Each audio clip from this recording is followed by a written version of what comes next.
Good evening and a very warm welcome to the Celtic Unrestricted View. It's myself, JP, and joining me this evening is my fellow host and, as people are calling him nowadays, partner in crime. It's our very own me shoplifter, Mr. Sean Maloney. How are we doing, son? Every time I see you, you've got a new hoodie on. Well, ever since Baz says I've got a nice salmon hoodie, I've started to branch out, mate, and try and see if my other ones are going to give that same feeling about it, but no yet, mate. I'll need to, I think the salmon one will need me back out very soon, mate. Whenever I can get out of this living room, I'm still here. And what I found in this house is bleach. I've got it with me today. Looks as if you've got it already. But look, man, it's half full, as you can see. So I'll need to. Are you topped up for Saturday? I'll need to get back to the DOMESTICALLY. Actually, as the brand, mate. So I'll need to see how Saturday goes before we get a new influx of stock, mate. But I'm all right, mate. I'm all right, mate. I'm good.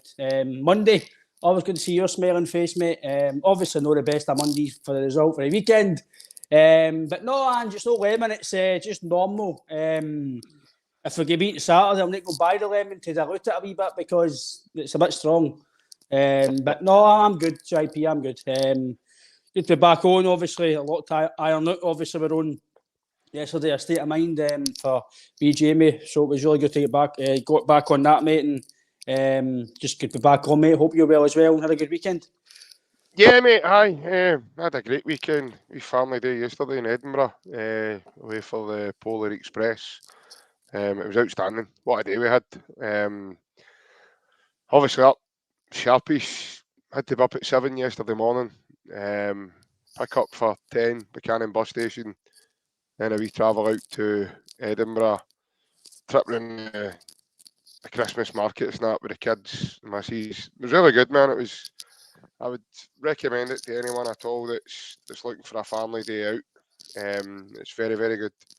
And it helps if you've seen the film as well. Me, like a doughball, haven't seen the full movie. Seen the beginning of it and fell asleep the last time we tried to attempt to watch it. So I fell asleep during it and I missed the film. So I didn't really know a lot of the bits and bobs that were going on. But I've watched the film today and I thought it was pretty good. And I can now understand and relate to some of the stuff going on yesterday. But overall, mate, no, it was a very good weekend apart from Saturday. We've got a couple of comments in. El Papa Francisco, good evening, boys. Hail. Good evening, El Papa. Hope you're well. Maestro joining us also. He says, good evening, lads. Evening, Maestro. And there's Mark there. Before you've showed your bleach, Ryan, he's jumped in. He said, Ryan late, must be ordering extra bleach for the Livy game. And Ange M says, evening, guys. Good to see you on the Axon platform last night. Yeah, Ange, it was a privilege to do it. A massive thanks to the lads and congratulations for everything they've managed to do for, as I say, BJ Tierney and the wee boys' family as well. I think it's amazing, Ryan, the majority of Celtic fans that pulled together to make the weekend happen was just phenomenal. Scott Howe here as well, saying hail. Chris Murray, evening, boys. And Francis, we'll get to that, mate. Don't you worry about it. Shocking performance on Saturdays. Yeah, we'll get to the thoughts of that. Evening, guys. Is it time to give the laptop back? I wish me and JP should show you the photo we've got to him by the way, because it's brilliant. I wish we could show it. One's joining us also.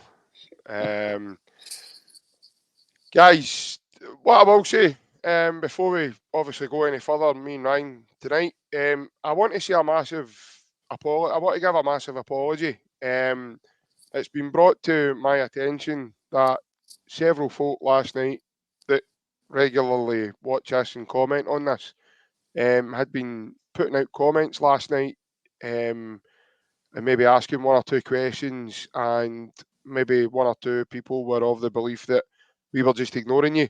Last night we were on a different platform, folks, so we weren't in control of anything that we were doing. we weren't in control of the comments the way we are here. So we had no access at all to put up anyone's comments. So apologies if there's any confusion. We certainly weren't ignoring you. And that's why I'm mentioning this just now, because as I said, it's been brought to my attention that there was 1 or 2 comments put up, and I think a few people were, I don't want to say getting annoyed, but maybe words to that effect, Ryan, in terms of thinking along the lines that we were, over speaking and looking over their points rather than, because it's, you'll vouch for me here, I think, mate. It is a different platform. We don't have any control. We just turn up and we do what we're doing just now, speaking. Apart from, we don't have anything control. We don't have any controls at all. So it's basically, a very different, setup for us. In that it's still the same sort of, it's still the same platform that we're on, but it's just a different side of it because someone else was in control. Yeah, and any of the comments, we can't see the comments if we're on anybody else's. Myself and JP have got access to the comments. We can see them, and obviously when we're talking here, we can only see so many. When we're talking, and sometimes we miss them, but we will try our best to get any points and any points that are valid that we feel can be brought across and your feelings towards.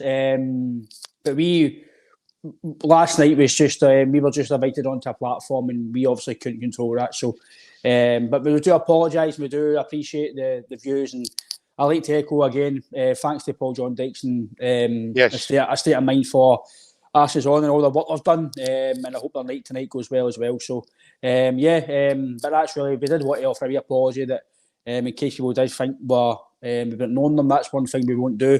Sometimes on here we can't always get to the comments because we are chatting and try to go through different things, but no, we definitely do appreciate comments, and thank you. Yeah, obviously, but again, last night we kind of touched on obviously the game on Saturday, mate, and me, you, and Alan spoke mainly on the recruitment side of things. Yes. Like players, the way it's profiled, how they do it. But tonight's obviously slightly different, mate. I think we're going to maybe put to bed Saturday in terms of our afterthoughts, and everybody else that's commenting in is probably feeling the same way we are. Francis, you don't need to apologise, mate, because I think we're all aggrieved at what we witnessed on Saturday. There has been no question at all. There is a significant drop off in this team, and Ryan, I think over the last wee while, mate, it's been pretty evident. The performances have been lacklustre. We have, lacked in several departments, and when you don't do the basics properly, then you will you'll always make a rod for your own back, and you will always create issues to arise for yourselves. I think what we're seeing just now, mate, is a team at a bit of a crossroads just now, mate, because of so much chopping and changing going on. I'll give you my early thoughts on it, mate, in terms of Brendan and what he's doing. I think Brendan has assessed the squad, because in the summer, Brendan inherited that squad, right? But under no circumstances was Brendan allowed to bring in his own, in my opinion, his own stamp, his own players. The majority of that transfer window was potentially earmarked by Big Ange and the guys that were there last year. And I spoke to you about this last night, mate. I mentioned it last night. I think Rodgers has gave him the courtesy, professional courtesy there in terms of he's assessed the team. But his early assessments, mate, and to be fair, mate, he's done it pretty quickly. We're only half the season, we're just coming up for half the season gone. But he's done it pretty quickly with a good number of them. And it would appear, mate, that the certainly, I mean, I've heard people say, you know, Rodgers is a yes man, he'll do this, he'll do that. If he was a yes man, mate, then for me, the guys that were brought in the summer would all be playing in the team. Yep. And we're only seeing one of them play week in and week out in the team, and that's Lewis Palmer. So for me, I think Rodgers has assessed the players, mate, and he's obviously not fancied what you saw to an extent, and he's kind of made his point there in terms of these guys aren't good enough, and that's why he keeps batting on about quality this, quality that. You know, we need this, we need that, and I think moving forward, mate, it's probably going to be pretty soon, more soon than not, that we will probably see significant changes to the Celtic team, mate. Well, as you know, JP, I think probably in football, especially at Celtic, you'd like to imagine at big clubs like Celtic, even them across the water, Man United, Arsenal, etc., the summer windows aren't earmarked through a summer. They're not earmarked within the summers, but end of May, July. So you've got June, July, August. So you've got 3 months. The summer signings aren't earmarked over a 3-month period. They're maybe earmarked maybe around about this time of the year, maybe even before then. They've always got targets in mind. Guys are getting scouted probably every week or something. They're maybe looking at different things every week or every few weeks to see who they can bring in, to see who's better. So like we said last night, and we've said in the past, that I do feel that this was already earmarked, because I do not believe that Brendan Rodgers knows fully about Yang, Tilio, Kwon. Brendan Rodgers, a lot of his teams, has bought European-based players. He's never bought, for man, again, I don't know the actual stats, I probably should know them, but through my own knowledge of just seeing games and seeing Rodgers' teams, he's never bought an influx of Asian and Australian players before. He didn't do it at Leicester, he didn't do it at Liverpool, didn't do it at Swansea. He's maybe at Chelsea might have coached 1 or 2, but he didn't buy them. So he's never bought like Ange 4 or 5 guys for Japan or in Australia or South Korea. So for me, I believe they've already earmarked, and he's maybe going, right, okay, I trust the recruitment here. We'll see how we go. And I think that's probably why he's probably frustrated at the recruitment. But listen, JP, I know we want the board to go and back the managers and back the players. They have backed them though. Maybe no with £7 million signings, but we've spent about £20 million. So the board have given money. We've just not used it wisely. Yes, we want more money spent, i.e. maybe £9 million a striker or £7 million a winger, £4 million a centre-back we've already spent, but maybe I want to come in and play. I get that. But I believe that he's not had the proper time to get his stamp in the team. Also as well, with a game after game after game, he's not had a full proper maybe to get the coaching stamp to go and actually stamp things. And I believe that when we bite a downward spiral in terms of performances, yes. But I think I've had the weekend to think about it, JP, and this is not a time for booing the players. It's not a time for saying get the manager out. It's not a time for, listen, if you've got your feelings against the board, that's a different thing. There's no, the board's no, they're blame entire, they're blame for a wee bit of what's on the park, but the board are no the players that go in the white line and perform. The board do not. The board on the Cal McGregor that can't play a 5-yard pass. The board on the Liam Scales that can't play a 5-yard pass. That's on the board. That's on the players on the park. So the players have got to take responsibility as well. No just about the board and the manager. It's a collective. At the moment, we're not doing well. It's just that's just what's happening. But I'm just going to be just as me as a fan. We're not happy with it, but don't boo the players. Back the players. This is where we need to back them now. Don't be like them across the water.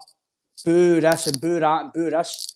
We've lost 2 games and we've not been performing. I get the frustrations, but this is where we need to back the team, back the manager. If you like him, you don't like him. I might not be Greg Taylor's biggest fan, but I'm not going to want a guy to do well for my team. So Yep.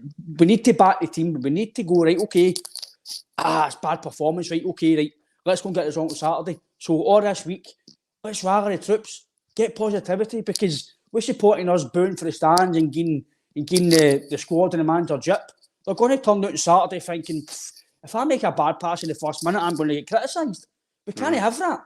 We've got 3 big games coming up now. We need 9 points. We need every one of us to rally the team, because the team need their support as well. I know they're there. I know we're paying their wages and the club's paying their wages. They need to go and perform for us. But we need to help them as well now. This is why we're fans. You go and support your team. So let's just kind of try and calm the negativity and try and get out there and in the numbers and try and get this team back on track. Yeah, like you says, mate, it's for me personally, the reaction we seen on Saturday, for me, quite a bit of it was sheerly disrespectful, mate. I really do think so. I think a lot of it was bloated. I get people are, totally frustrated, and but there's other ways to, in my opinion, to vent that frustration, and there's other ways to do it. You don't need to scream and bawl. Is that better now? Yeah. I think it was just your hoodie, mate. I think it might have just been the wee microphone bit on your wire, mate, that was rubbing on your hoodie. But what I'm saying is, I really think that we're seeing a natural drop off, because, like I've said before, mate, you can't play well all the time and continue that and maintain that level. It's so hard to do it. It really, really is. Now, unfortunately, it's came at a point, mate, where we've dropped some points, and it has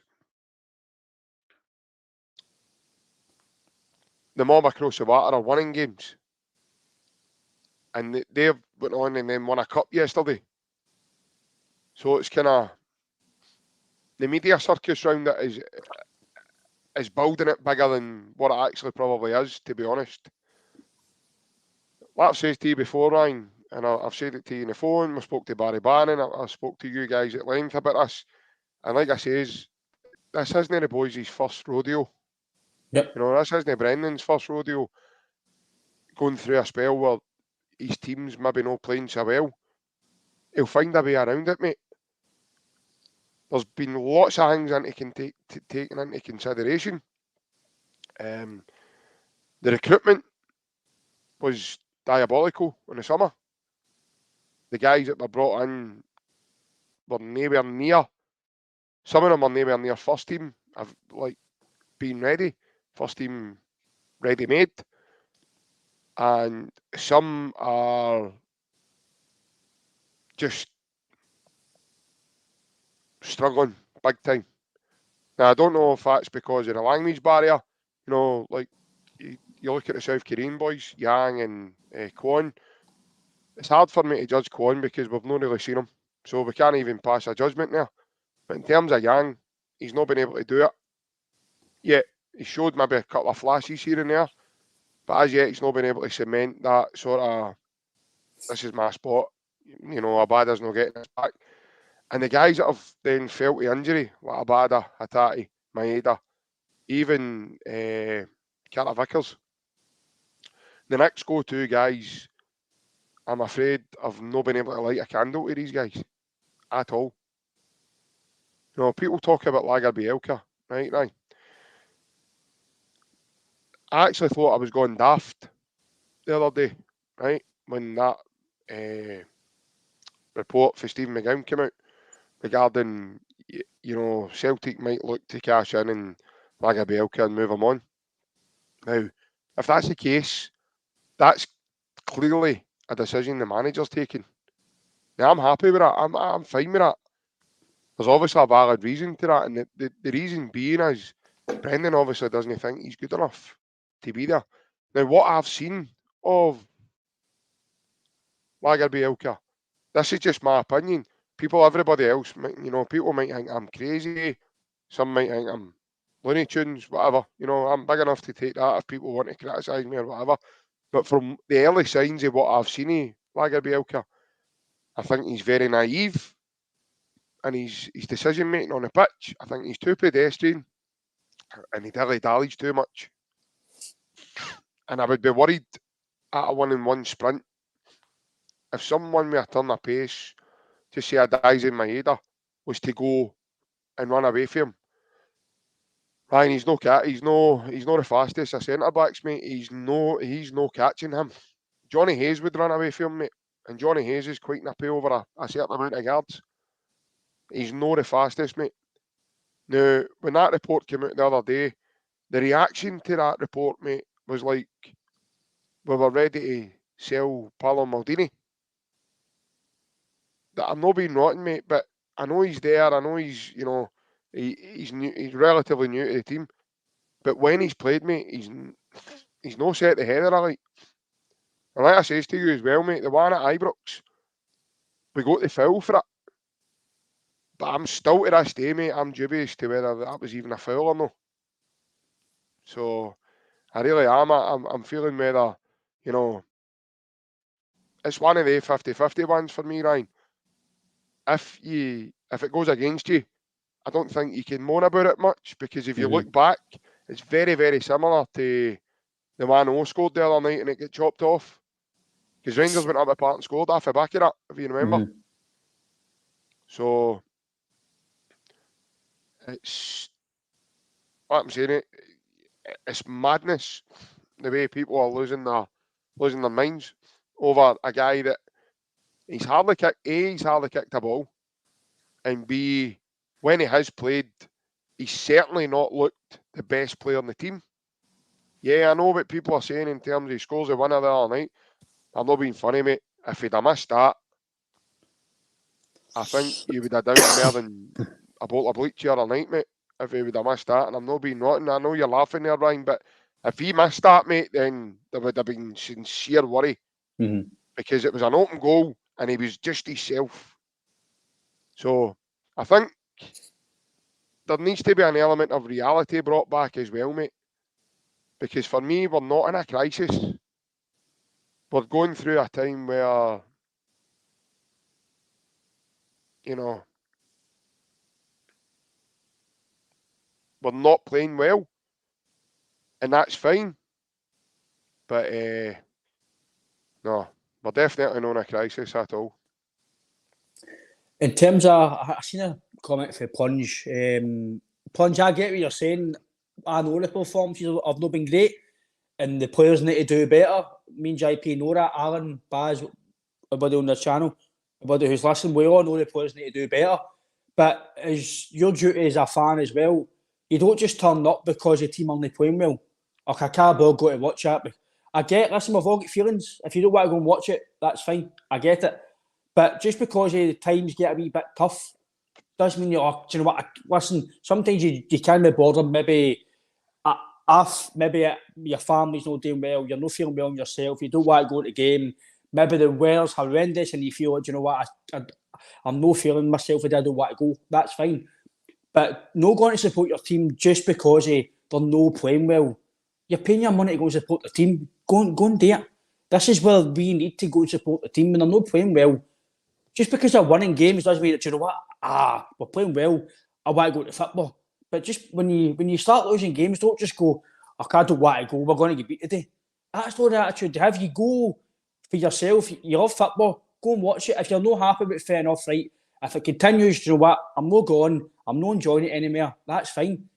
But after 1 or 2 defeats, and listen, I get the reaction. I get it both ways. I get the reaction to the board in certain degrees, but no, the personal issues, that's not on. But then the frustrations about maybe spending a bit of money in quality and this and that, I get that. I get the frustrations, IP, but the players, yes, need to perform. But do you think the players are going to really be absolutely buzzing to go and perform when they know that as soon as they make a bad mistake, they're going to get booed or they're going to get criticised? That's just no, that's isn't Celtic. That's no us. We don't do that. Be positive. I get the fact that it might be boring football now and we're not doing well. the players are not performing. Yes, they need a rocking up the arse. They need to start performing. But no, listen, we can't accept second place. We can't accept getting bullied. I don't know if anybody listens last night or previously, but I cannot accept getting bullied. I can accept losing goals, but I cannot accept getting bullied and outran and outfought. That's down to the players to do that. That's not the fans. That's down to the players. That's not the manager. That's the players. That's the players. The mentality on the park. It's their character. That's their will to win and desire to win trophies. But that's something you can't question in this team. 1 or 2 defeats, I get that. I know the European side, right? If you take away the European side, JP, right? If you want to put this in full perspective here, right? Including the European side, right? It's not been the best of starts for the manager, right? I think it's been 6 or 7 defeats, roughly. No great, right? No great. But if you take away the league, 2 defeats, I get that. On average, to win a league, you maybe potentially 4 losses, maybe maximum you can maybe have, maybe 3 or 4. And any more than that, and the league's gone. No, Francis, listen, I totally get you, mate. It's the application. I get that. It is worrying. It's concerning. I don't like, this is what I'm saying, Francis. I do not like the way it's been happening in terms of getting bullied, accepting getting elbowed, accepting losing goals, accepting getting pushed off the ball. I can't stand that. But we can't keep going to every game now thinking, I don't want to go because we're going to get beat. I don't want to turn up because we're going to get beat. Go there and support. Just try and go and support the fans. That's all I'm saying. There's sometimes I can't make it due to my work, or other people can't make it due to circumstances. I get that. But try and go and support the team. This is where the team leaders now. We need to try and rally around as a support. No booing, no shouting abuse at the players. Listen, I give abuse to players for no maybe make a bad pass set or right, but don't boo don't boo. Maybe boo the board if you want, or boo whatever, but don't boo the players. The players, listen, the players are no trying. It's just no happening. They should be busting their bollocks. I get that. They should be busting their chops. They should be doing everything they can to win the game. It's just no happening for whatever reason. Is it the manager? Is it the tactics? Is it the players just no getting to what the manager's wanting the message across? Or are they just going through a massive purple patch where it's just a confidence shot and they need a massive result maybe on Saturday to kickstart them again? Who knows, JP? But that's probably, I'm going to agree with Francis, JP, and you can come back to me on that, mate, if you agree as well. It's probably the way we're getting beat, and you know my thoughts on it, mate. I could say a lot. 100%. I could say a lot more than I could swear, I could blind. It doesn't matter what level you're at, JP. See when you get bullied and outran, and again, if any of the players are watching this, they're probably not. But guys, you can't get outran and outfought. I know I'm not playing at your level, but come on, like that's not on. I can accept it. Maybe getting bullied off like Maldini. The guys are Maldini and Nesta, strong as an ox, fit as hell, athletes, playing at a better level. I can take that. Right, they're better. But again, no disrespect to some of these players, but getting pushed off the ball off Lawrence Shankland, getting pushed off the ball off the Celtic Kilmarnock. Come on, there's levels here to the game. We've got to be better. That's probably the thing for me, JP. It's the way we're losing the games. See, normally with Celtic, right? 1-0 down, 2-0 down with 2 minutes to go. You feel you're still going to get a goal. And then you get the goal, it's right, get the ball back. I'm not seeing that. I said to you about during the week, about even Wednesday when we won the game, our reactions are still slow. We're jogging back. It's not a seize mentality. Get the ball, get it back, get a goal, centre spot, get another goal. Yeah. We've lost that. Is that down to the manager? Is it down to the players? Or is it just as a collective, mate, that it's just not working? But we all know, JP, and again, momentum's a massive thing. They've won the cup. Fair play. Enjoy your day. But you cannot tell me that Rangers team are better than us. I don't care. Right now, as it stands, they're no. That performance, they've won games. I get that. They're doing well. The manager's come in, he's changed a few things. But unbiased opinions, JP, I'm not going to lie. I watched the final. I watched it. 2 teams won the great. It wasn't a great final. Yes, we all know Aberdeen. I'll say it. Aberdeen get denied 2 Stonewall penalties. If that's at the other end, it's 2 penalties. So, but the be all and end all is it's what we do, JP. If we turn up to if these players really can turn it on, and the manager gets we all know as well as this ruthless guy, JP.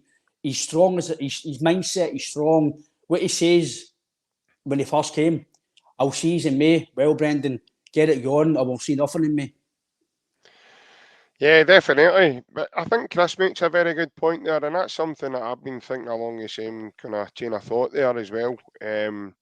He says, do you think Brendan's team selections are to show that the board, obviously, that he needs better in terms of quality? And I firmly believe that's what he's doing. I think he's playing. I mean, he's almost played everyone that's been available to him out with the boys that are injured, and he's kind of showed the board that we need better. I think, as Francis said in one of his comments just a second ago there, right now the quality level, there's been a drop because the guys that's available coming off the bench are nowhere near what we're looking for, are nowhere near good enough to help the team.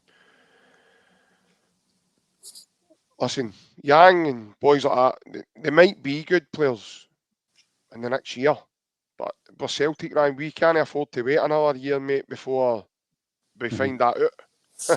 We just can't, mate. We unfortunately, mate, time doesn't stand still for Celtic to have players that are ready to go. They understand we've got, guys coming back for injury, which is fine. And Maeda came back on, obviously, Saturday from his injury. But, he was showing signs of still trying to find his feet. And I think a lot of the Celtic fans are expecting these guys to come back and go, boom, and as if they've never been away. It's going to take a game or two for these guys to come back in and get settled and start to build a bit of flow.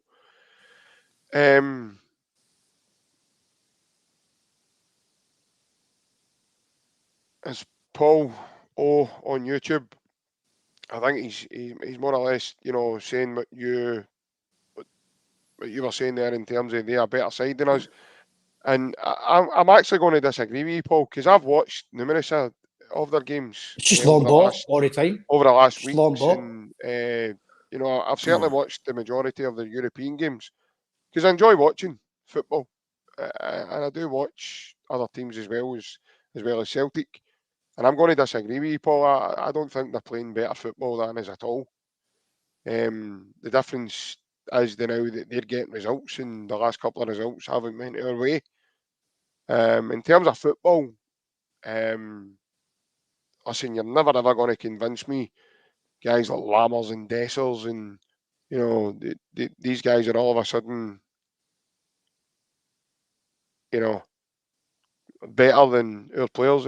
Like, some of these guys, when you get a game of 5 asides, with me and Ryan, they knew, let alone be better than what's at Celtic. But it shows you, JP. I think they're, again, guys, it goes back to what I said moments ago there. Sorry, Ryan, hang me. No, sorry. But there needs to be a bit more reality brought to the scenario here. I think what's happening with Celtic, is allowing a lot of the Celtic fans to become hysterical, and that they start when Celtic drop points or lose games, or all the post-mortems start, Ryan, and they start for every sort of angle and every nook and cranny. And to me, that's crazy. That is mental. But for any football fan telling me that they're a better team than us, then I'm afraid I would advise you phone your GP and ask them for a higher dose of whatever it is you're taking now, because for me, you're struggling. Sorry, mate, on you go. No, listen, they were slaughtering Lammers and Dessers 3 weeks ago, getting them out no good enough, and then because you win once, listen, momentum shifts a massive thing, right? And it will give players confidence. Listen, I'm no sugarcoating things here, right? I'm just trying to put the thing into perspective, right? I see a comment yesterday on Twitter, and I actually put it up, and I got a lot of kind of beef about it. But I spoke the truth. people are saying, oh, we're back and back where it belongs and this and that, right? Enjoy your moment. Celtic no Demo now. Yes, I agree with you, John. I don't know if you've just listened to the podcast, John, recently. Thanks for listening. But I have said for a long, long time that we're too nice. And they will try and get in our faces. They'll probably try and target Greg Taylor because you know that he's one of the weak links. Again, that's no he's a bad player, just that's the way we are as a team. They'll try and bully us in the middle of the park. But what I'll say to that, Ryan, is this will be Greg Taylor's first rodeo playing against him either, mate. Aye, so these guys have been undone it, right? So you can't doubt them. Just because you're 2 or 3 defeats or whatever, you can't doubt this team that they're not going to turn up to Celtic Park and win. You can't doubt the players because you have a few bad. I know I say a few bad performances, right? We've not performed amazingly all season, right? But again, it's because of the standards we've set the last 2 to 3 years, and we're used to this fast-paced flowing football. And now we're seeing this, we're thinking, right, this isn't what we're used to. We're not getting entertainment value anymore, which I get it. Thanks very John. much, John, for tuning in, mate. I'm a big believer, John, that we're too nice. We're full of technically gifted players. Not every player is technically gifted, but to beat Celtic, this model we've got now, you've got to be technically good on the ball. You need to be a bit an athlete like Maeda, Abada. They're strong, they're powerful runners. Kyogo, he's a powerful runner. His movement's brilliant. Palma as well, he's got good attributes. Again, for me, he's no Jota. He's no Jota, but he's filled the void. No, I agree with Paul. The results are better than us at the moment, and they're grinding out results. They're maybe playing better in terms of getting results, but we all know, JP, and I'm a big, massive believer in this. If every Celtic player turns up to their best ability to any other team in Scotland on their day, nobody beats us. If it's them versus us, and Celtic turn up to their full capacity and they turn up to full capacity, we win the game because we've got better players. That's a fact. Well, how many trophies? Like, so get back to that point, JP. Right? Some of the fans are listen. Enjoy your day. Fantastic, by the way. Listen, winning trophies is the best thing in the world. Enjoy yourself. I was getting a bit worried. My phone was. I was getting a lot of text, mate. When I turned my phone off airplane mode yesterday and put my phone back onto normal mode, I was getting a lot of text messages, and I was going, I don't know who these people are because I've not heard from them. No, listen, look. JP, I'm tell you the last time any of them sent me a text message. I'm not a daffy boy, mate. I know winning trophies is amazing, right? And it's any Celtic fan that doesn't kill you seeing your rivals win trophies. It does kill you. You're seeing them when you know you've not put up the challenge for that trophy, right? Yeah. Enjoy yourself. Blah blah. Have a good day. You won the trophy. Enjoy it, brilliant. You deserve it. You won the final, brilliant. But all this community saying it's back where some of the fans are saying it's back where we belong and this and that. Just take away how bad we are at the moment, right? Bit of perspective here. I've seen a few Rangers fans, people are coming saying that Celtic have no high clear domination, etc. Your team died. Your team got liquidated. You've only won about 17 trophies in the last 23 years, whatever it is. Celtic have won 39 trophies in 23 years. It'll be 39 trophies. 6 trebles since Martin O'Neill came in. When he came in the summer. Celtic have dominated Scottish football. The trophy count is there. No other team is near Celtic in terms of trophies. It's clear as day. Rangers dominated the 90s. They won all the domestic trophies. It's not just domestic trophies, Barry, in terms of the league. Overall, they've won 39 trophies. So, put that in perspective for a wee minute here, right? And now we need to move on to what's happening now, right? These top players have been there, done it. They've been down the rigmarole.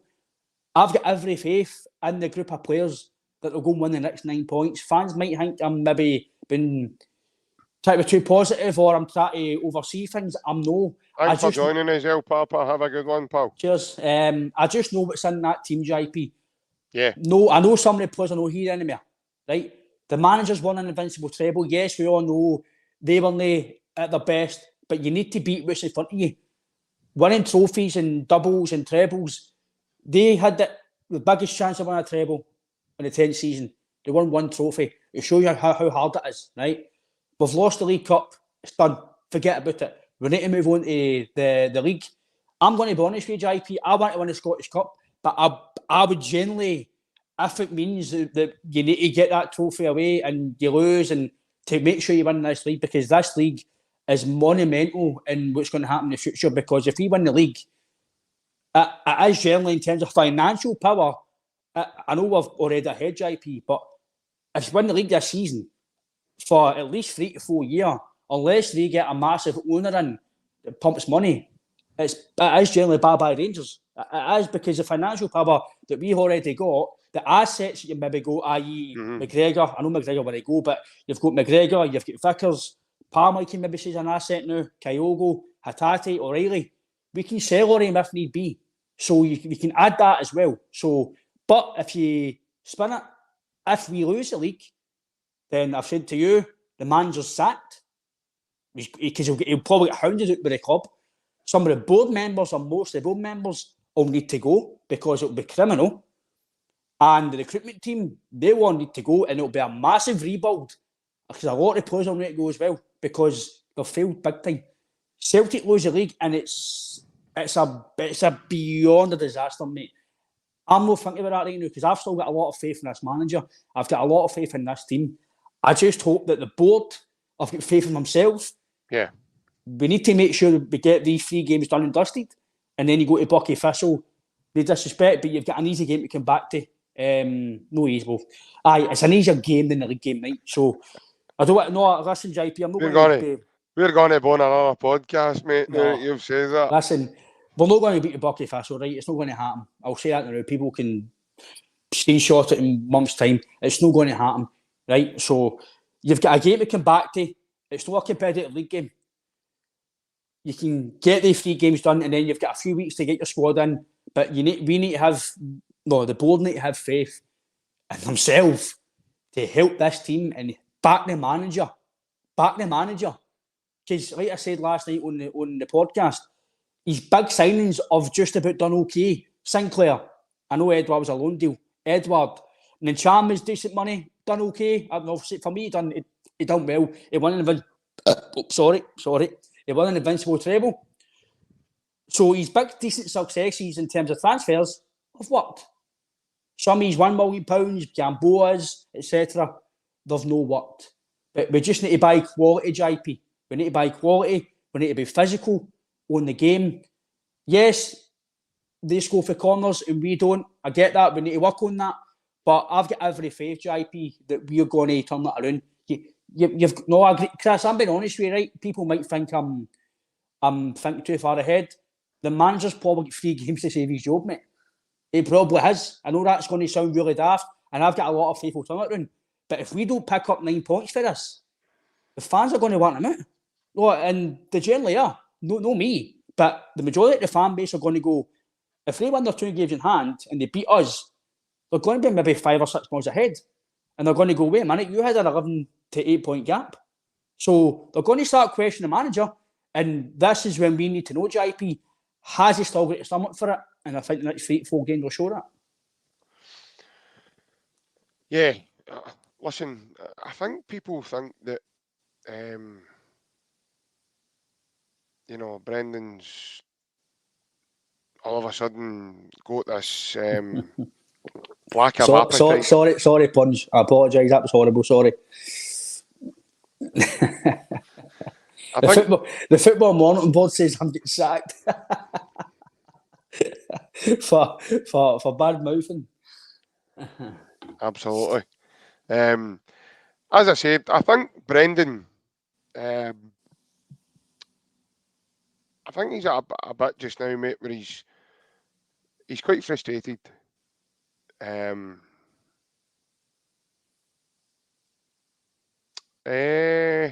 we don't win anything, he's gone.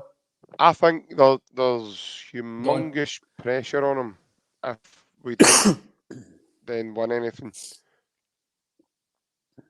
I'll put it to you now. I think there's humongous pressure on him if we lose this Glasgow derby.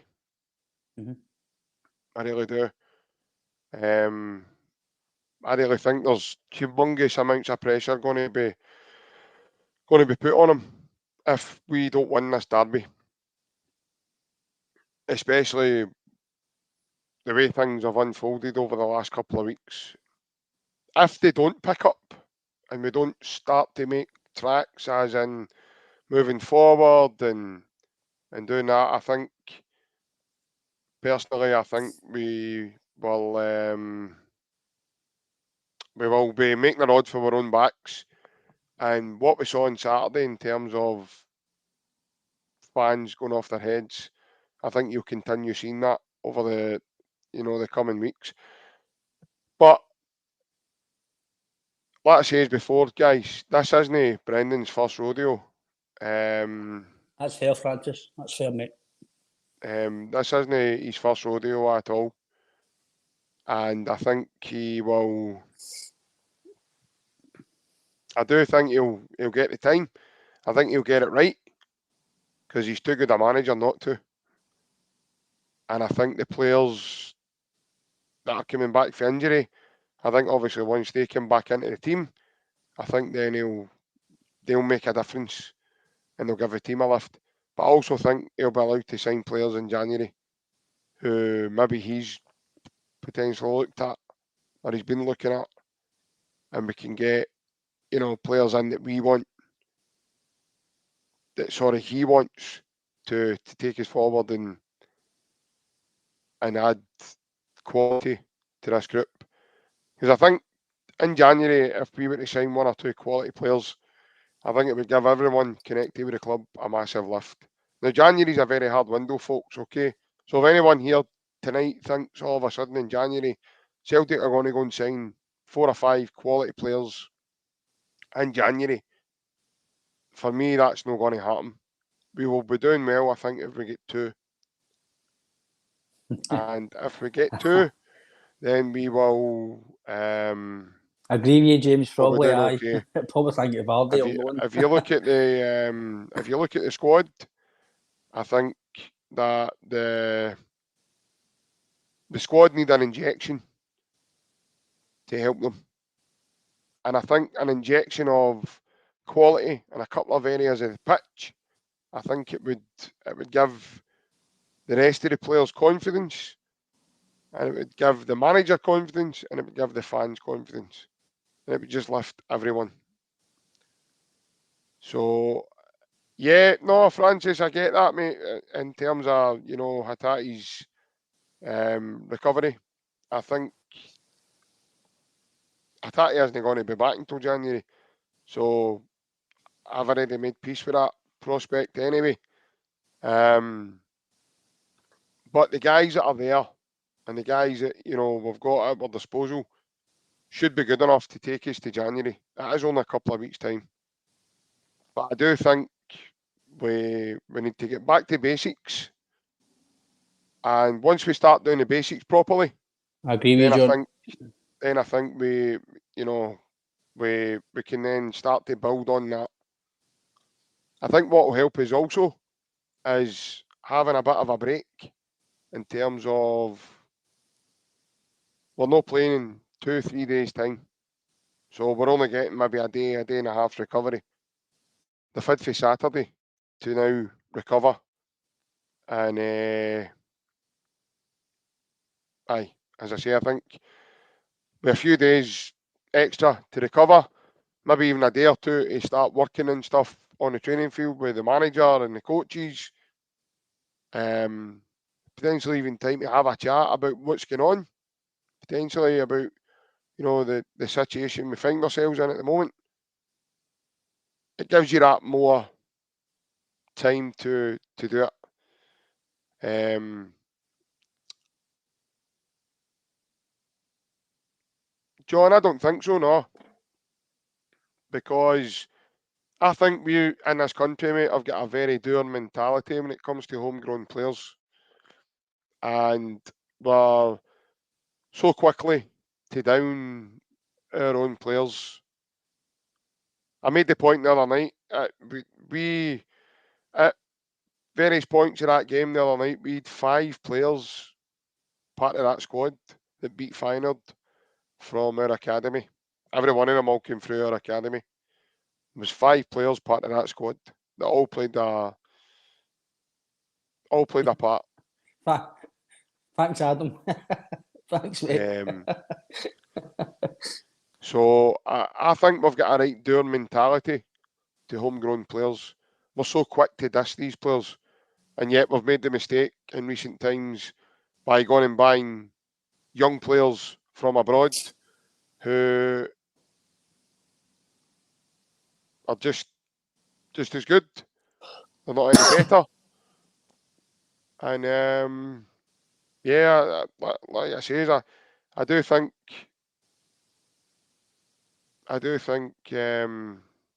we've got a right doer and a bit lame when it comes to our own. And I think we need to get away from it. I think that's a Scottish thing. I don't even think it's just about Celtic. I think it's a Scottish thing. And I think we need to get away from that. Because there's a lot of boys who, I mean, take Stephen Welsh, for example. He's been out injured a long time. He comes back and he plays in the Champions League. And for me, he played as if he'd never been away for the team. Well, Turnbull never came through our academy, cool. But he was a young Scottish player. I'm talking about Mitchell Frame, Callum McGregor, Mikey Johnston, Stephen Welsh, and Anthony Ralston on the bench as well. So those guys, we're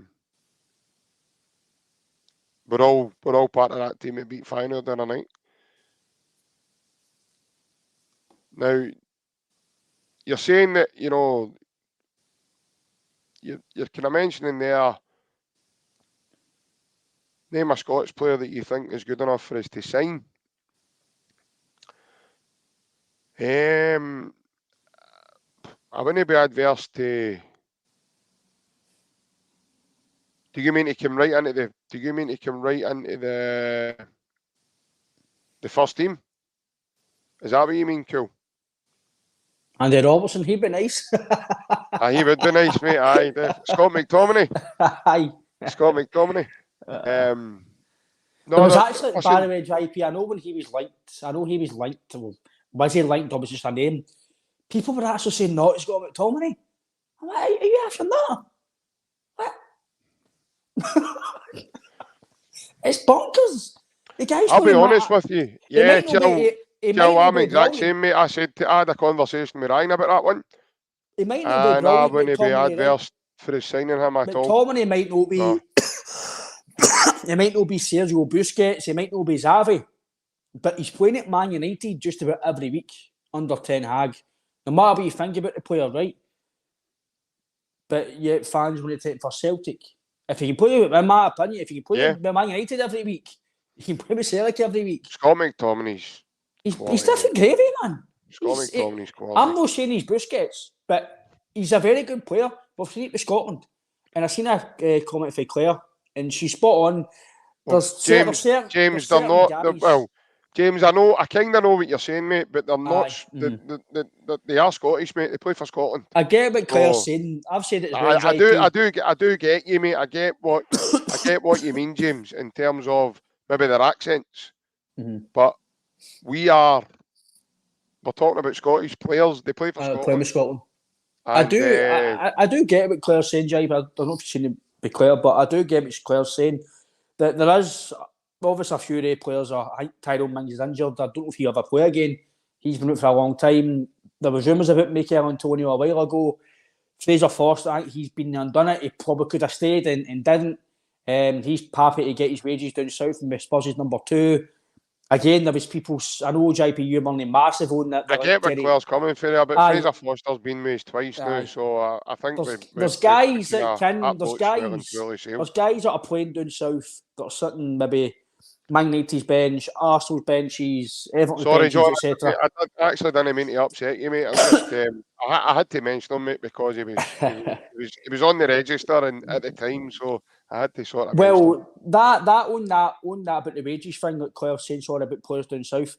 Daniel Podence didn't get given Wolves because of certain things with the manager and the club. But when he did play for Wolves, he was good. That's the sort of players that we can attract, and we can. It's all about It's all about asking the question. You need to ask the question. It's all right us saying we can't get this player, we can't get him. His wages are too high. See, until you ask the question. You'll never know. You can't assume you can't get somebody. We can't get Messi. I get that. You can't get Ronaldo. You can't get Anthony and Rashford. I get that. But if you look at realistic players like Antonio, we can if you draw them in the Europa League. Right, I get that. I'm not saying Antonio, like Claire says, is somebody I would want. But if you ask the question to West Ham, maybe he's not really playing at West Ham. He might want good money. But if you ask the question, listen, by the way, come to Celtic 6 months, come and get a league title next year. You'll be in the Champions League group stage, or do you want to stay at West Ham and maybe fight off the bottom half of the table this year? Maybe no play week in, week out. This is where you can ask the question. We all know we can't go and afford 80 grand a week wages and big money. We get that, but in my opinion, sorry, I know I cut you out, JP, I had to mention that with Claire. In my opinion, at the time, right, Lewis Ferguson's been phenomenal for Bologna. We're talking about going to Juventus or Napoli, etc. Right? You can't predict the future. Would I have paid £4 or £5 million for Lewis for Aberdeen? I don't think so. I really don't think I would. Maybe it's silly thinking of me because he plays with Aberdeen. I want to pay that money. But I'm like, £5 million for, I don't know. Because where they fit our model as well, we're an attacking team. Lewis Ferguson, he is defensively, but now with Bologna, he's scoring goals, he's doing well, he's a captain. Right now, in terms of people are talking about Sign Shankland, no for me. They were talking about Kevin Nisbet, no for me. I think we can sign a lot better than that, JP. But Celtic as a club, if we haven't to go, but I know we've signed McDonald in the past, I get all that. I get that, right? But right now, where we are at the moment, I don't think any player in Scotland who comes and improves us. In my opinion, that's just my opinion. I think we can go and buy better than our league. That's just what I feel. I don't think we should be buying players that are in the league unless they're really, really good. And I mean, like, outstanding. Barry, what a player he is, get him signed. But what we need to remember is, just because you see them one game against us, does not mean they're brilliant. They could have a good game against us. You can't judge it on one game against us. You need to judge it over a period of time. If they're good enough for a period of time and they're looking good, okay, might fit in the team. Then you go and do it, but you need to fit the value as well. You can't go overpay just because you're Aberdeen. I get Aberdeen, St Mirren, etc. They need the money. They need to value their players. But we can't jump the gun and go, all right, they want £4 million. Let's go pay £4 million. No, we're Celtic as well, remember. We'll bid for what we feel that the value is worth. And that's the way it should be. Like I said to you the other night, at the point in time, would John McGinn get in the team right away? He probably wouldn't, because at the time we were flying. The team was flying. Maybe 6 months, a year down the line. Possibly. But hindsight's a wonderful thing, and you can't predict the future. Like, who's playing well in Norway and in Scotland? There was rumours about Ryan Strain. I think he got injured recently with St Mirren. I actually hope he's back playing soon. There was talk about the boy Ryan Strain got to Celtic, right? And I'm thinking, is the St Mirren right back going to really come in and improve Celtic? Probably no right now. Maybe in 6 months' time to a year, he could. But at that moment in time, we can't predict JP in 2 years' time this boy's going to be brilliant. You've got to buy on what you see there now. And if you think he's good enough, then fair enough. But in my opinion, in the Scottish League right now, there's no one player that I would go and spend £4, £5, £6 million and go, he's going to come in and make us better. Then maybe in 6 months' time. But right now, mate, in my opinion, to some of the questions. He has Australian maestro, aye. Ryan Strain. He's Australian, aye. So, for me, I just don't feel at the moment the value of the players in Scotland for what they might be asking. I don't feel it's worth the money unless they're really, really good. Looking back now, Ferguson and Doidge, Hickey, they've been brilliant, and maybe we should have signed them, but we can't predict the future. And I totally agree. We all know JP, you were at the game at Saturday, mate, so I'll let you back in about Joe Hart. What's going to happen there? But some of the questions about Joe Hart, I've seen the comment about Joe Hart. Joe Hart was trying to catch a lot of the corners. Sorry, he was trying to punch a lot of the corners. Saying JP, sorry, mate, you can't. But Joe Hart, I'll let you back in on that, mate. Obviously, Joe Hart, at the weekend, I've seen a few comments, the goalkeeper. Is he short of confidence, or is he just getting to the stage where we need to change it, because he's trying to punch things when he can catch it, and I don't want the fans starting to kind of go on the players back like that, because we want the players to be full of confidence and no down and kind of doom and gloom. Apologies for that wee mishap there. I'm having a wee bit of Technical difficulty. Yes. So I do apologise for that there. Cool Daddy asked, is there any goalie you would go for? Cool, I don't know how often or how long you've tuned into the podcast for, mate. But a while ago, mate, I identified a goalkeeper who, in my opinion, would go for. And there's a guy who listens to the show, and we've had a bit of a laugh with it. The boy is a Newcastle fan as well, obviously a Celtic fan. His name's Corvo. And the lad I would go for, who I identified a long time ago, was the boy Martin Dubravka, the goalkeeper that was on loan at one point to Manchester United. I just think he ticks the boxes for the type of goalkeeper that we need. He's good with the ball at his feet. He can play the way Brendan wants to play. But he's also quite commanding, and he'll come and have a go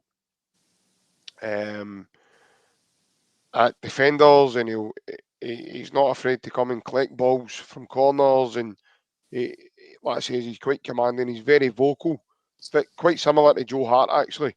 I think that's one of Joe Hart's big qualities, the fact that he's very vocal. But Martin Dubravka, I think for me, ticks most of the boxes. Now, I know what people are going to say, is it down to affordability? Well, not so long ago, up until Newcastle's injury spree, Martin Dubravka was kind of finding himself nearly surplus to requirements. Yeah, he has plunged, but only because Nick Pope has got a bad injury, mate, and is out long term. Because before, not so long ago, mate, they were actually going with Loris Karius over Dubravka.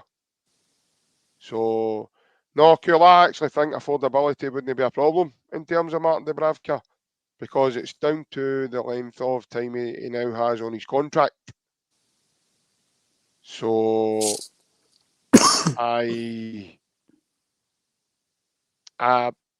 that's a goalkeeper I potentially think, we would go for. I did mention Ryan as well. Another one I wouldn't be opposed to having a look at is maybe Angus Gunn as well. Again, another goalkeeper that can play with the ball at his feet, and he's no fear to come out and make himself known to defenders and known to strikers and stuff. So again, another guy is very vocal, and in my opinion, he's come in and he's made a significant improvement in this current Scotland team. So there's goalkeepers there. There definitely is. I think somebody's obviously mentioned the boy Lunan. I think it's James Smith there who's mentioned the boy Lunan for Real Madrid. Lunan's actually get himself into the Real Madrid team now. Again, they're having a bit of an injury crisis at the moment. Courtois is out long term, and the boy Kepa has had one or two injuries. But he seems to have had the same injury problems when he was at Chelsea. I think it's a long-term injury, one being that he's not a very good goalkeeper, but hey-ho, I don't understand how he even got a move to Real Madrid, because I don't rate him as a goalkeeper. Was it no mega money, I know? I think it was a few quid, Ryan. I'm not sure in terms of the total, mate, but in all honesty, so that's the kind of profile of goalkeeper I'd be going for. It needs to be somebody significantly younger as well. Someone that's going to come in and actually be our mainstay, number one, for the next 5-6 seasons, hopefully. Again, to be, to build on the new cycle. What about the boy who plays with Sheffield United, Dean Henderson? What about him? He's all right, I know. Goalkeeper, he's decent, I know. He's all right. Again, he's better than what I've got. Big pedigree. Is he though? That's I would say he's better than Joe Hart. Is he? I would say so. I think this is the thing I know that I'm getting annoyed with.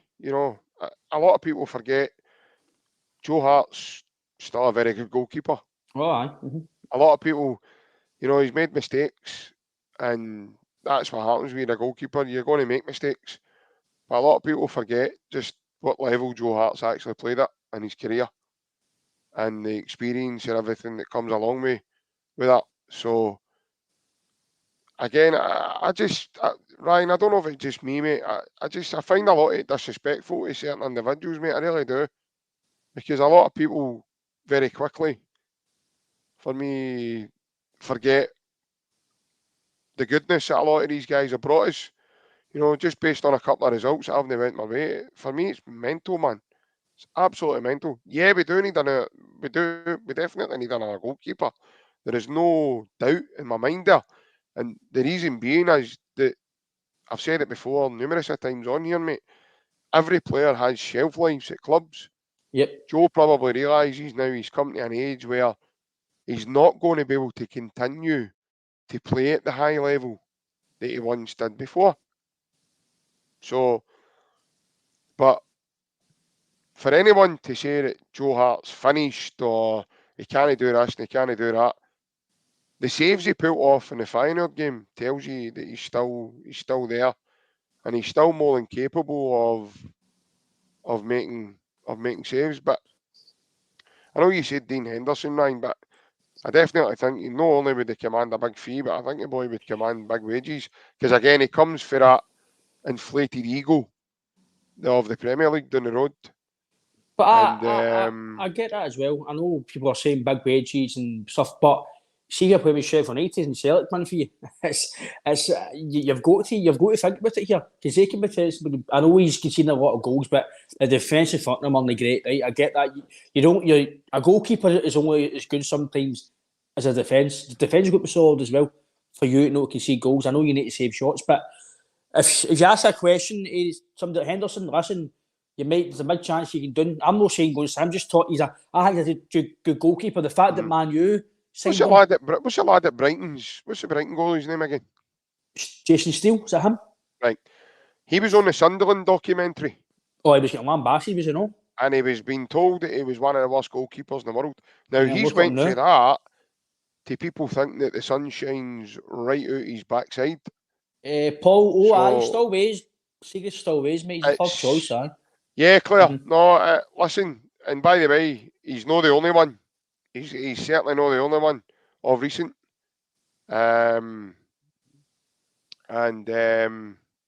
Yeah, I definitely think a lot of it is very disrespectful. I know Baz will probably vouch for that, Cool Daddy. Sheffield Wednesday done it bigger than Celtic. Baz will probably vouch for that as well. Celtic can attract. I think Cool Daddy's getting mixed up, mate. You were talking about Sheffield United. No, Sheffield United, Cool Daddy he plays with. He's Sheffield United goalkeeper. But Sheffield Wednesday are a massive club.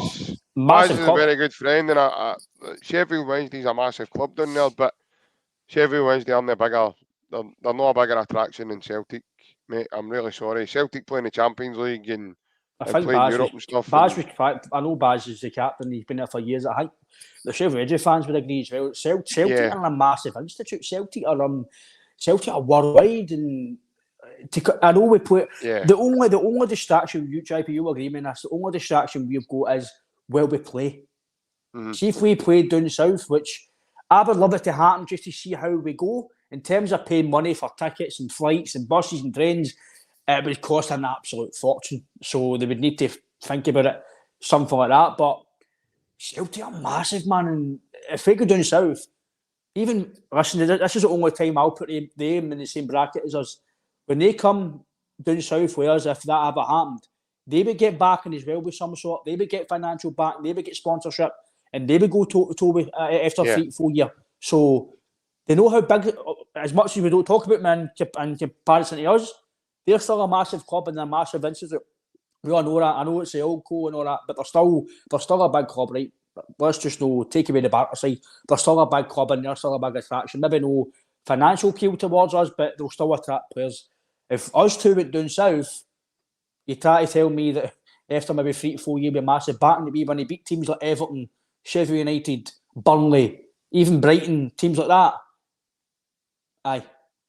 No, I think we would, and I know we could do a podcast on that, probably, JP, but it's a disregard of our league and our club, mate, and it gets my goat sometimes when they disregard them. Then you see how McGinn, I know McGinn played with Celtic, but the league, McGinn went down, Van Dijk went down, Forster, Armstrong, they've all flew down there and done well. So I think sometimes even Tim Sherwood talked to Scott Brown in that William Hall podcast, his mind was going to be a bit like, oh, okay, right, I understand now. And that's what it takes, mate. It takes him to come up here and see these games and think, all right, maybe I've jumped the gun. Oh, cool. Listen, I sort of get where you're coming from there, mate, in terms of, top players. I think you're overlooking that Brendan Rodgers is a massive name, mate. Massive name. And when you play in the Champions League, and as it's been the last couple of seasons, we've played. Now, I know we've not done anywhere near as well as what we'd have hoped. But when you play in the Champions League, mate, that's a massive carrot to dangle for anyone at all. Especially if you're looking to buy, just say for talking's sake, a Scandinavian lad, or, but if you're looking at top players,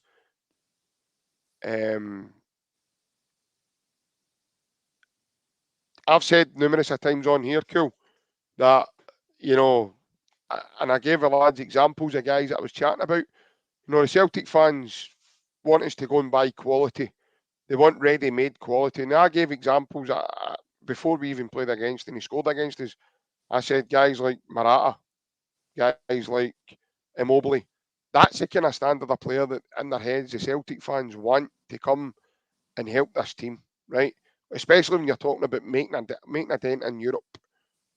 Now, I'm with you there, mate. I totally get you. These guys aren't going to come to Scotland to play at the Tony Macaroni Stadium, to play on that pitch at Rugby Park, to play in a wet Wednesday night up at Dingwall. It's not going to happen.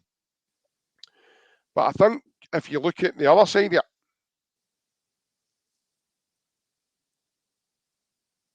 we can attract good players.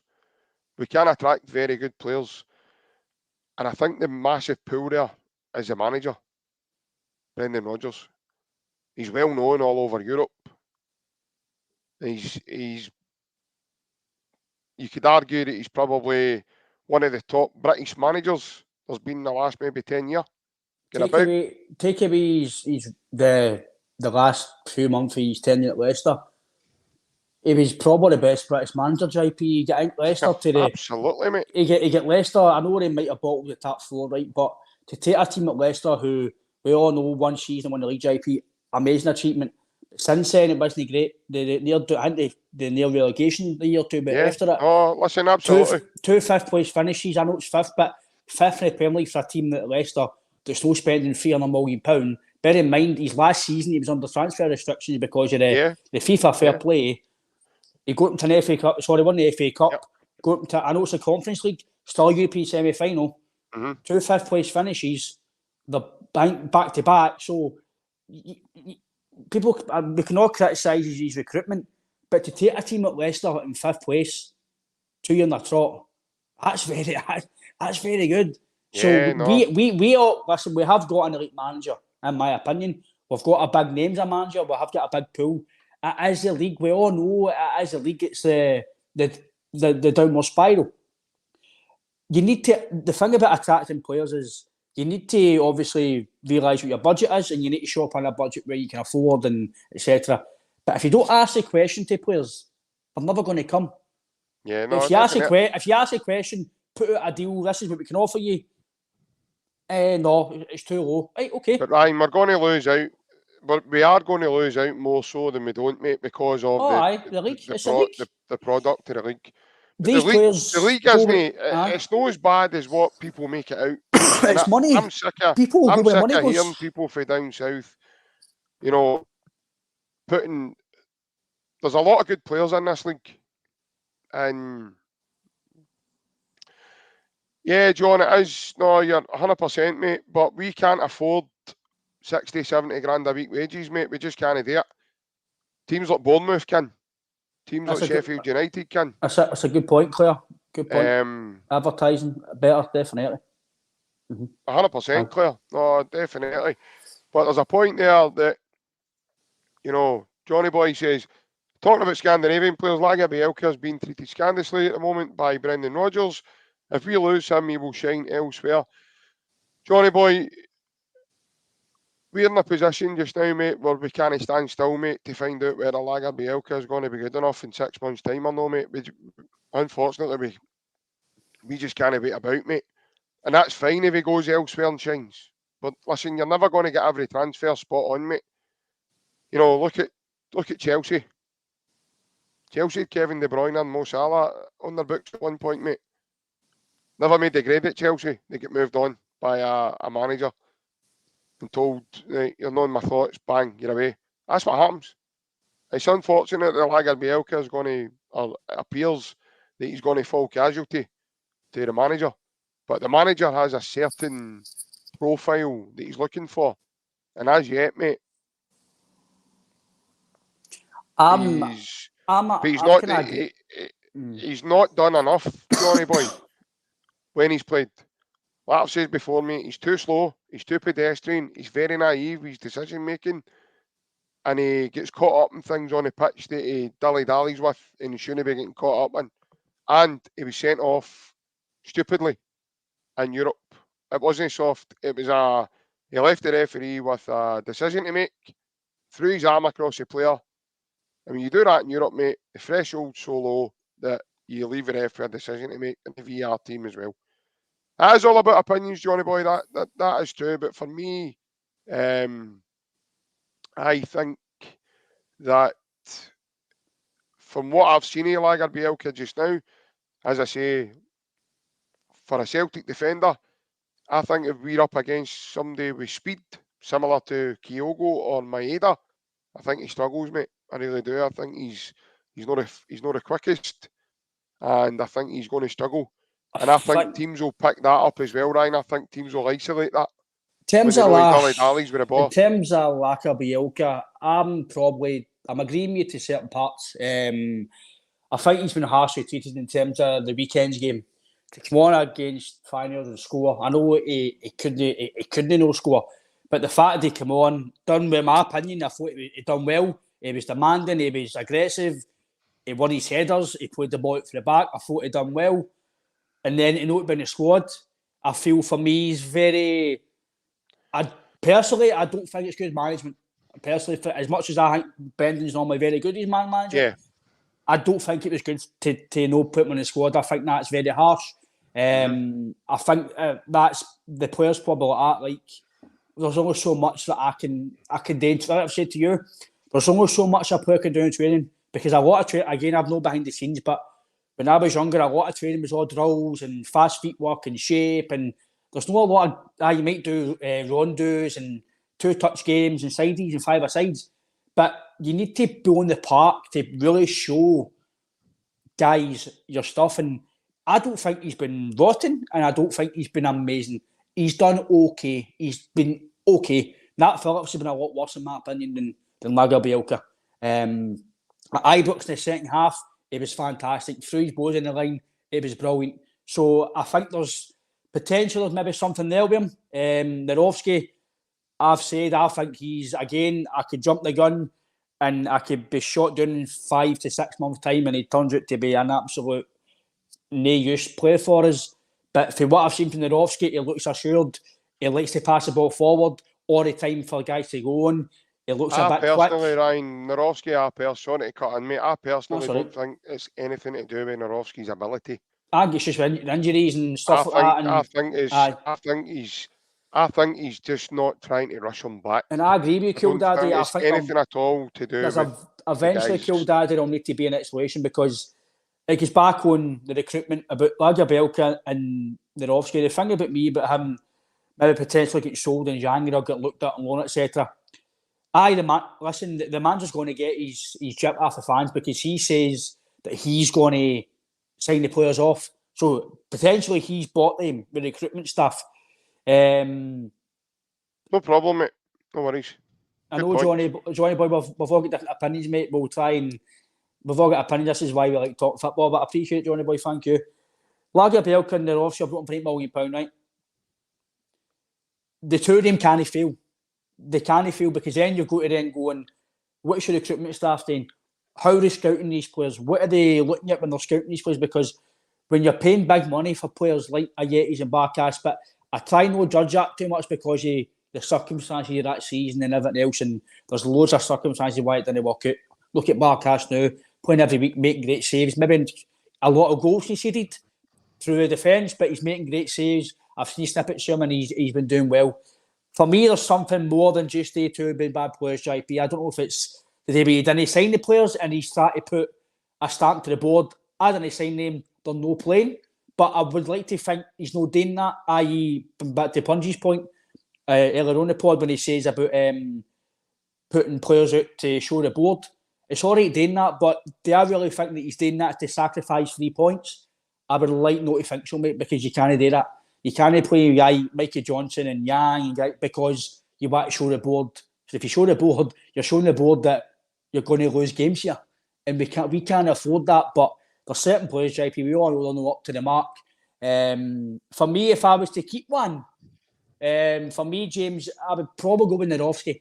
I think Nerofsky was brought in to play beside Vickers, and I think Scales just came in and been emergence of Scales. But again, I want to this is no disrespect to Liam Scales. Liam Scales should not be playing with Celtic every week. He is at the moment because he's playing well and because of how well he's came and the emergence of him and injuries, and he's took his chance. But Celtic, again, in 2 years' time, I could absolutely be shot down here. Celtic will not progress, especially European-wise, with Liam Scales at centre-back. I'm sorry, Liam, if you're watching, and you've done amazing, mate, but it's just my opinion. Celtic need to go and buy better than Liam Scales, and I think a lot of fan base will probably agree with me. I like to think so, because as a club going forward, I think we need to go look at better, and you need somebody maybe... by the way, this is going to sound daft and all. You can always look to improve. I said a few weeks ago about Kyogo.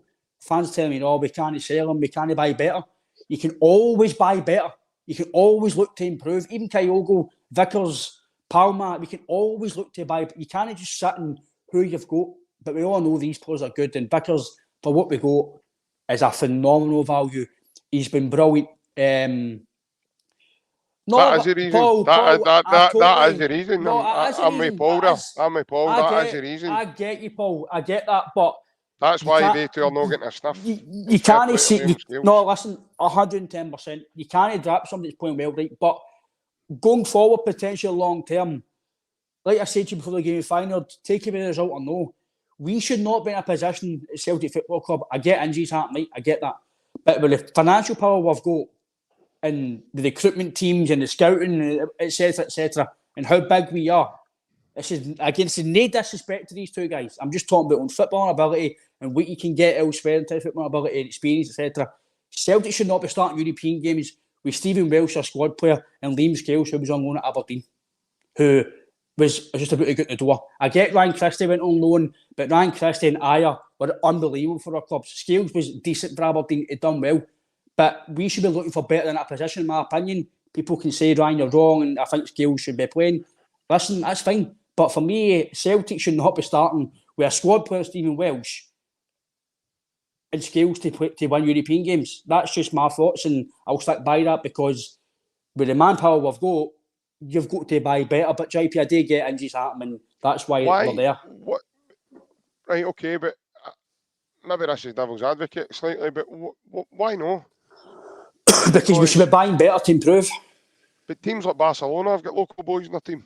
And they've always but we've seen for Stephen Welsh, he's never come in and he's never been in. Like Man U were based on having local, like Paul Scholes, I get that. No, local boys in the team. Now I understand these boys went on to be top quality, but I'm afraid they're kind of like local boys. Now Liam Scales was bought in for Ireland, right? But listen, they went in against Feyenoord and they beat Feyenoord. So my point there is why should they not be playing then? No, because if you go and play somebody else and then we get scalped, what happens then? It's all right saying, listen, I'm not saying that they're not playing well. I'm not disputing that. He's been brilliant, and if he continues to do it all season, then fantastic. But longer term at Celtic Football Club, you're not going to stick with Stephen Welsh and Liam Skeelt centre-backs. Come on. Like, be serious here. Take away how good they've been. Longer term, if we're going to progress as a club, you can't have Stephen Welsh and Scales as your centre-backs. It just can't happen. We'll get scalped. Let's be honest. Longer term against these massive clubs, we will get scalped. I know what happened in Europe when we played Welsh in a week, but you've got to think logically longer term. We need to buy better. I think, Ryan, we're in a no-win situation there at all, because we could go and pay £6 million on another Carter Vickers, and we'll still get scalped because we've been scalped with him in the team as well. So no, I get it. Like, if it's just longer term, I feel that we as a club, if Liam Scales is going to be the benchmark for Celtic, this is what I'm saying, JP. If Liam Scales is the benchmark for us to progress as a club, then in my opinion, I think we're in big trouble. If that's the benchmark for our standard centre backs, for what you can listen, if they disrespect Liam Scales because he's doing well, if he continues to play well, fantastic, keep going. Then if you continue to keep playing well, then I'll need to go right. He's able to play, but I just feel longer term. Here he's here. There he's here. I just feel longer term, mate.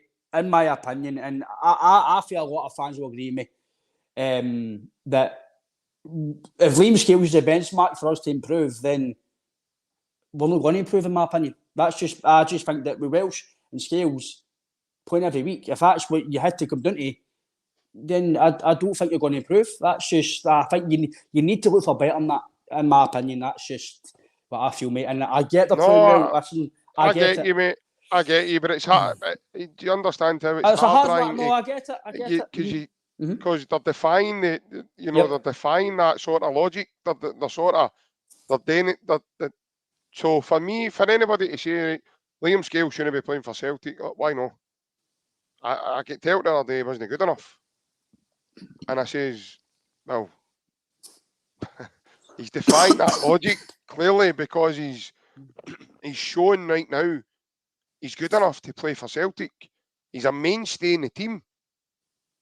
He's probably, him and Greg Taylor are probably the only two defenders that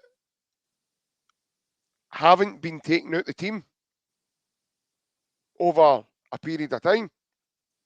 Now, I understand, Greg Taylor's not performed very well in Europe, and we're all kind of craving better. But I feel that, if Scales, exactly, Maestro, that's what I was. I agree with you, Alan. That's what I've just said, mate. I agree with you. Yeah. I agree, mate.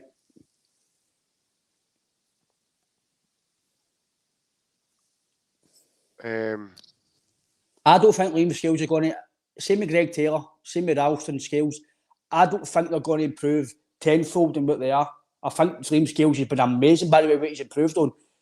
But I think we need to give him the opportunity, Ryan, because he's kind of 100%. In my opinion, I know Carter Vickers has been injured, he's not really been at his full pelt, right? But see, we need somebody, i.e., like a Vickers, he's beside Vickers. I think you need to have two centre-backs at the same time. For me, Starfelt, I still feel, I know you might say, but we have to play Starfelt. For me, I don't think we have. I still feel the experience he had and the amount of clean sheets we had and how him and Vickers covered each other, how well they played. Scales might happen with Scales, might happen with Roth, might happen with Lagerbielke, but I still don't feel we've replaced Starfelt fully, personally. I still feel when you look back now, I think he was a fantastic player for us in certain parts of his game. And but listen, it's all about opinions, and I've been wrong before, I'll be wrong again. But I'm agreeing with Alan. I just think longer term, we all know my thoughts about Greg Taylor. I don't think you need to say that again, mate. But I get what you're saying, mate. I get what you're saying. I think it's a conversation we could probably do a podcast on, just on its own. But I'm going to go back to it, mate. I think we have a very doer mentality. The Scottish, the young Scottish, homegrown, local boys. I really, really do. And it's something I want to try and get away from, because these lads are set up to fail right away because of the way people give him stick. Various sources of social media, even been at the game. Now, Mikey Johnson, he didn't have the greatest of football games at the weekend, right? And I know he's not played well for some time.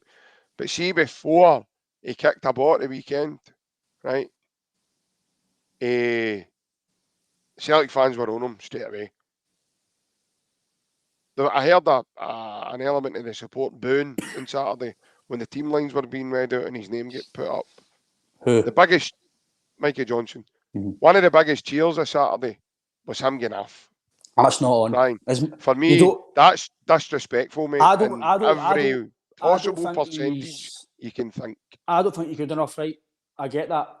But same with Greg Taylor, I don't think they're good enough. Maybe Ralston potentially going forward as a first team player every week. It's Teddy Eddie to come in. But that's bang out of order. You do not boo because you don't like. I might not be Forrest's biggest fan, Taylor's. Some guys might not be my biggest fan. But you do not boo a guy that's playing with your team. That's for me, that unless they do something like it's like after the park, it's a crime. I've done something absolutely horrendous after the park. Fair enough, they shouldn't be playing football. I get that. Maybe they've done something against you in the street. You boo, I get that. But you do not boo a player because you don't rate him. Shocking. That's crazy. And listen, that's going to the manager's talking about his mental side. How do you think Nabo's going to feel knowing that his fans are booing him? No, that's criminal. Listen, I don't rate him, Jai. I don't rate him. I get what John's saying there and all, but what I will say to that, John, is Palmer's obviously earned a bit of leeway there. And listen, mate, they all had a bad game, mate, so it wasn't just one or two. But the amount of abuse Mikey Johnson has taken over the last couple of weeks, but over the last for his time coming through at Celtic, for it's just it's embarrassing now. But listen, mate, we could talk about it all night. We really could, because it's something that I know we all love doing. I know I like a wee gab anyway. Just a wee one, mind you. We're going to get the boxing gloves at the next one. I've got a wee announcement. I've to give a wee shout out to Jake Young. He's a big fan of the show. Apparently, he loves the banter, JP. He likes the banter. So thanks, Jake, for tuning in. Really appreciate it, mate. Thank you. It must be obviously Big Alan's no on tonight, so there's plenty of banter. I think he actually said McCourt's his biggest. He loves it when McCourt's on because he likes his new shirts and that every week. He can't wait to see what. Caravanzi gets half a lookies, aye. He can't wait. Jay can't wait to the next week to see what strip he's got. He's buzzing off it. And then the next week it's a bumblebee strap, and then the next week it's a home strap, and then the next week it's a people's strap. The big man's got he's got a Celtic top for every day of the week. We still give me one. Yeah, I'm still one. He's not up for part many of them, by the way. He's the only guy I know with a built-in wardrobe. He's got two built-in wardrobes, one for all his Celtic strips, the other one for his clothes. They call him Narnia. They call him Narnia, aye. It's a line of witch in the Celtic tops. Aye. Oh, man. Going in here for a bit of Turkish delight, he says. The Turkish delight is when he go to RA Taps for. He walks in with jammies, walks out with a Celtic tap every week. Aye. Every time you see the big man, every time you see him, he's walking about with two new Celtic traps and a bottle of Blue Label Johnny Walker. Aye, well, it's better than that anyway, isn't it? Aye, it's better than that. He doesn't like Tequila Rose, so he's more into his. Of course he is, big man. Of course he is. We don't do dodgy boxes and dodgy taps. No, we don't do dodgy taps, dodgy boxes, dodgy this, dodgy that. Your taps might be legit, but I know a couple of things where it's not legit, but that's for another show, big man. That's for another show. Not a problem. Thank you for everybody that's tuned in tonight, folks. Yes. Totally appreciate that. For all you guys that have you know, that have commented in and says that you have just, you know we love you, big man. You know we love you, son. Just bring a note for your ma the next time, because you've obviously not been on tonight, mate. So just make sure you've got a note the next time you're on and order up for everybody. I got it for the frozen market. I got him for the Fours market. Big Alan's the only one that goes down the bars at midnight and Christmas Eve now. Looking for that Celtic wear. Looking for that Celtic wear. Looking for a couple of new hoodies, my mate Ryan. Well, Alan, I'm still here with the same ones on, mate, so I won't need a new hoodie if you can get me one. But and while you're there, nip into Asda and get me a Domestos. Aye, get my bottle of Domestic'S. And a new toothbrush as well. Hey, I've got nice teeth, come on. But no, as I said, everybody that's tuned in tonight, I want to say a massive thank you. I hope everybody has a lovely weekend.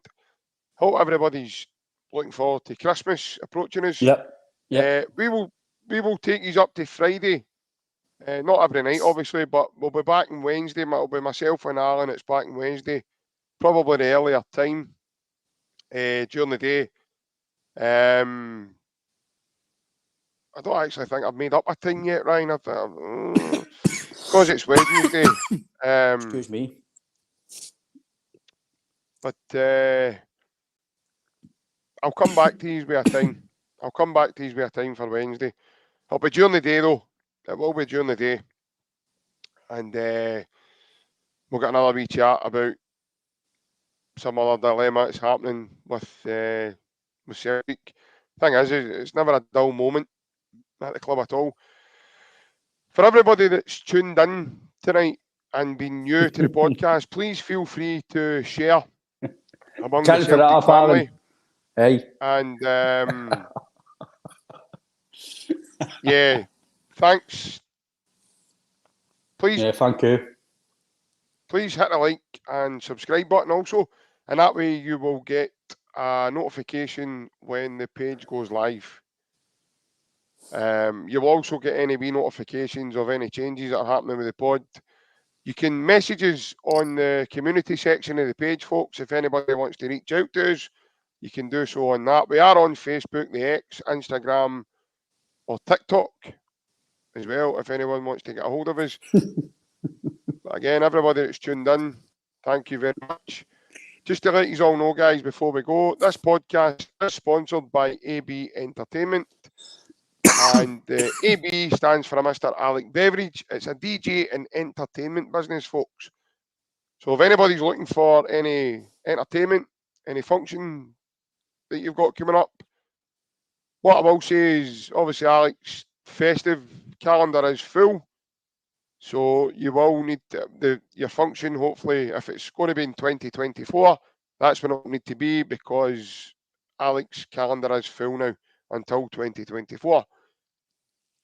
The telephone number is on the screens, guys. If you can't see that, the number is 07845 746 092. You can also hit Alec up on the WhatsApp on that number as well. You can just send them a message, tell them what it is you're looking for in terms of your requests. You can also get them on Facebook and on Instagram as well. This week Saturday, mate. Once the game kicks off, feel free to fill your boots, get a wee straw, stick it in that nozzle, and away you go. David Martindale's at it again. They're playing anti-football. Aye. I'm sick of it. I'm sick of it. Every time I click my fingers, Big Alan's got a new Celtic tap on. Last minute goal, when he's like, wee Kyle does it, wee Kyle does. What is he like? You know, by the way, you'll not hear him saying that about our squad. Oh, no, we all the referee didn't do this and that, and we're not used to a nice grass park and what. But everyone at all that's tuned in and ready to go, guys, a massive hail. And we will see you later. See you soon. Cheers, guys.